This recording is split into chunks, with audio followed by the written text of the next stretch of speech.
저 멀리 해외 바다에서 국가와 국민을 위해 헌신해온 청해부대 34진 장병들을 보다 세심하게 챙기지 못해 다수의 코로나19 확진자가 발생한 것에 대해 국방부 장관으로서 무거운 책임을 통감하며 청해부대 장병 및 가족 여러분과 국민 여러분께 깊은 사과의 말씀을 드립니다.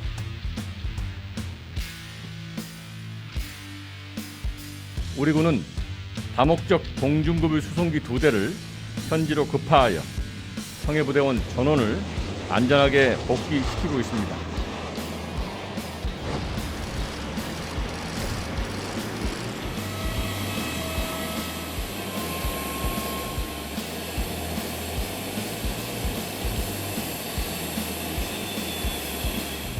문재인 대통령이 우리 군인들을 헌시짝처럼 무관심하게 내팽개쳤다.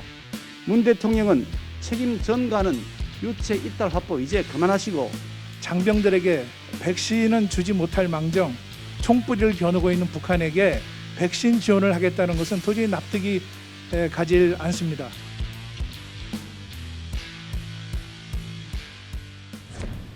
오늘 청해 부대원들이 전원 국내로 돌아옵니다. 신속하게 군 수송기를 보내 전원 귀국 조치하는 등 우리 군이 나름대로 대응했지만 국민의 눈에는 부족하고 안이하게 대처했다는 지적을 면하기 어렵습니다. 이런 비판을 겸허하게 받아들이면서 치료 등 조치에 만전을 기하고 다른 해외 파병 군 부대까지 다시 한번 살펴주기 바랍니다. 우리 장병들의 안전이 곧 국가 안보라는 생각으로 코로나 방역에 만전을 기해주기 바랍니다.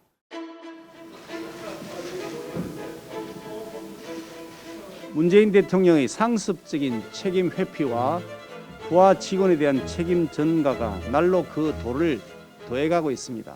군 당국을 질책하기 이전에 군 최고 통수권자인 대통령 자신의 잘못을 국민들에게 정중히 사과하는 것이 너무나 당연한 도리입니다. 문 대통령은 마치 무오류의 신의 경지에 있는 사람인 것처럼 행동합니다. 청와대 회의실에 들어가서 부하 직원들 데려다 놓고 그 앞에서 책임 회피하고 책임 전가는 유체 이탈 확보 이제 그만하시고 정중하게 국민들 앞에 나와서 머리 숙여 사과하는 것이 책임 있는 대통령의 도리라고 생각합니다. 지금 대한민국에는 국군 통수권자가 실종되어 있는 것 같습니다. 대통령이 직접 사과를 해야 됩니다. 왜냐하면 대통령이 국군 통수권자이기 때문에 그렇습니다. 대통령이 사과를 하지 않고 국방부 장관을 질타하는 모습은 대단히 유감스러운 모습이다. 직설적으로 표현하면 문재인 대통령이 우리 군인들을 헌시짝처럼 무관심하게 내팽개쳤다 하는 점에 대해서 대단히 분노할 수밖에 없다는 말씀을 드리겠습니다. 5개월 이상 동안 이 국군 장병들을 그냥 방치해버렸습니다.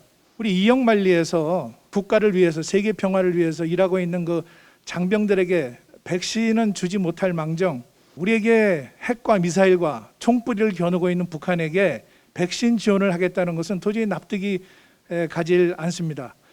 문재인 대통령은 뒤에 숨을 것이 아니라 앞에 나서서 이번 사태에 대해서 국민들에게 직접 사과하고 또 책임자들을 문책해야 합니다. 야권에서는 왜 대통령이 사과하지 않느냐라는 말씀을 하신 것으로 알고 있는데 그 말씀도 충분히 알아듣고 있습니다. 그러나 어제는 국방부 장관이 대국민 사과를 하신 날이고 결과적으로 국군 통수권자로서 대통령의 말씀은 이 모든 조치가 다 끝나고 그때 아마 판단하셔서 대통령님께서 종합적으로 말씀하실 기회가 있는지 한번 판단을 해볼 것이다. 그래서 대통령의 말씀의 시간은 어제 국방부 장관의 사과가 있었기 때문에 어제 그런 어떤 다른 말씀을 붙이는 것이 적절치 않았다라는 것이고요.